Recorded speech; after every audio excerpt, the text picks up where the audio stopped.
Our indoor air is filled with pathogens that we can't see. We breathe them in, and once inside our lungs, they start to damage our bodies. Of course, the pathogen that most people are talking about right now is SARS-CoV-2, which is the virus that causes COVID-19. In addition to that virus, there are many more viruses that are transmitted in the air. Those include the measles, influenza, and the rhinovirus that causes the common cold. One of the things that all these viruses have in common is that they're smaller than 0.3 microns. This is the symbol for a micron. They're 25,400 microns in an inch, so because they're so very small, we need an electron microscope to see viruses. When talking about air purification, you often hear about 0.3 microns because HEPA filters are rated to capture 99.97% of particles larger than that size.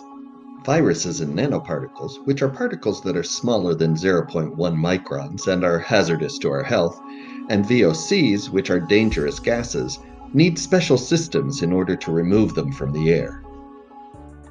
Your best bet for removing virus-sized and smaller particles is a filter, like our C-HEPA filter, that is rated to remove 99.999% of particles down to 0.003 microns.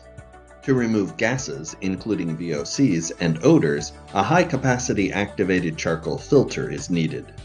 But to achieve real peace of mind, you can use a multimodal air purification system that combines a C-HEPA filter, a high-capacity activated charcoal filter, with a hydroxyl radical generating system.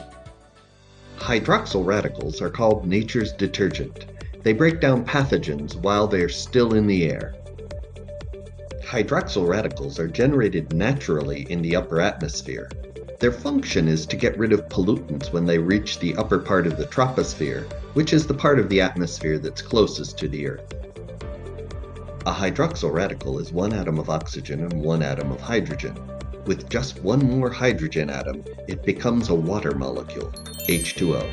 And it desperately wants to become a water molecule, so it steals hydrogen atoms from wherever it can. The easiest place for a hydroxyl radical to steal hydrogen atoms is from organics that are in the air. Although hydroxyl radicals are generated naturally in the upper atmosphere, there are techniques that we can use to artificially generate them at ground level. For example, the Titanium Pro unit generates hydroxyl radicals by exposing titanium dioxide to high-intensity UV light. Using this technique, we can generate hydroxyl radicals to destroy pathogens in our indoor air spaces. In addition to being able to inactivate viruses and bacteria, they can also neutralize allergens such as pollens and mold spores. Organics in the air, like viruses, bacteria, VOCs, pollens, and mold spores, are all made up of molecules that have lots of hydrogen atoms, linking the atoms in the molecule together. When a hydroxyl radical steals a hydrogen atom away from a molecule, it breaks the links from that hydrogen atom to other atoms and weakens the molecule. That makes it easier for other hydroxyl radicals to steal even more hydrogen atoms, breaking more links. When enough of those links break, the molecule unravels. Why is this important when dealing with viruses? The surface of our cells is covered with receptors that are doorways through which things that are necessary for the cell can be brought inside. But each of these doorways has a lock. If a molecule, such as an enzyme, has the right key, it will be pulled inside the cell. If it doesn't have the right key, it will be kept outside. Viruses have evolved to mimic keys to fool the receptor doorways into allowing the virus to come inside the cell.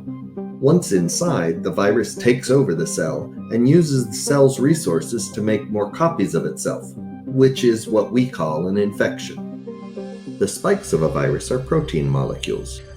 If the virus spike's protein molecule unravels, it changes shape. If the key is the wrong shape, it can't open the lock and the virus can't get in. And so, the virus can't infect us. In addition to inactivating viruses and bacteria, by unraveling molecules, hydroxyl radicals can destroy gases such as methane and other volatile organic compounds.